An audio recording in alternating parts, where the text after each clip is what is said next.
Have you ever had one of those days? You know, the ones where everything seems to be going wrong?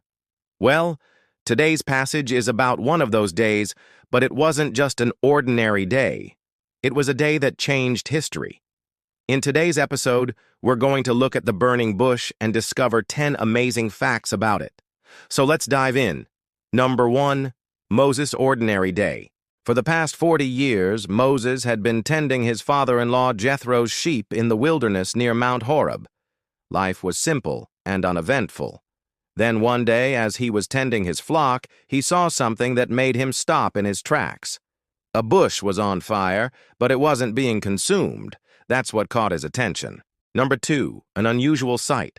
The bush was literally on fire, yet it was not being burned up. This was no ordinary bush. It was a supernatural spectacle designed to get Moses' attention, and boy, did it do that.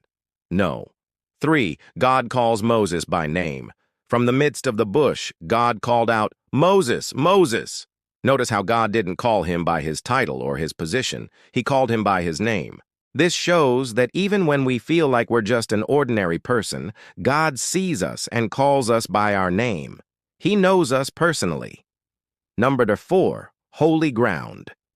When Moses heard God calling him, he told him to take off his sandals because the place where he was standing was holy ground.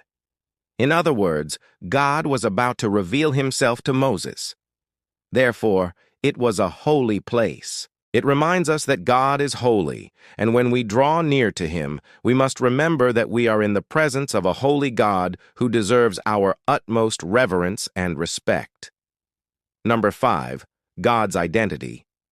Before revealing his name, God introduced himself, the God of Abraham, the God of Isaac, and the God of Jacob. God wanted Moses to know that he wasn't just some random prophet. He was chosen by God for this mission. But notice, God didn't introduce himself as the God of Egypt or the God of the world. He identified himself as the God of Abraham, Isaac, and Jacob, the God of a small group of faithful people. This tells us that God is committed to his promises. He may not always reveal himself to the world, but he is faithful to those who follow him. Number 6, God's concern for his people. God told Moses that he had seen the suffering of Israel in Egypt and had heard their cry because of their oppressors. He had seen their tears and knew their pain. God isn't indifferent to the suffering of his people. He cares deeply, and he wants to help. Number 7, the mission. After revealing himself to Moses, God gave him a mission to go to Pharaoh and bring the Israelites out of slavery in Egypt. It was a big task, but God had chosen Moses for the job. Number 8, Moses' hesitation. When God gave Moses this mission, his first response was to question his ability to do it. He asked, "Who am I that I should go to Pharaoh?" Moses felt unqualified for the task. He didn't think he was worthy or capable enough to confront the most powerful ruler in Egypt. But you know what? That's okay. It's okay to feel like you're not enough. God doesn't expect us to have it all together. He simply asks for our willingness to obey.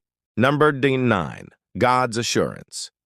In response to Moses' question, God said, "I will be with you." This tells us that our ability is not the most important thing. God can work through anyone who is willing to obey him. God's presence is more powerful than any obstacle or challenge. Number 10, God's name revealed. Finally, when Moses asked for God's name so he could know how to pronounce it, God revealed his name as I am who I am. This reveals God's eternal, self-existent nature. He always was, always is, and always will be. He doesn't depend on anything or anyone else. He simply is. Well, there you have it, 10 amazing facts about the burning bush from Exodus chapter 3. What struck you the most? Let us know in the comments below, and don't forget to subscribe for more videos. Until next time.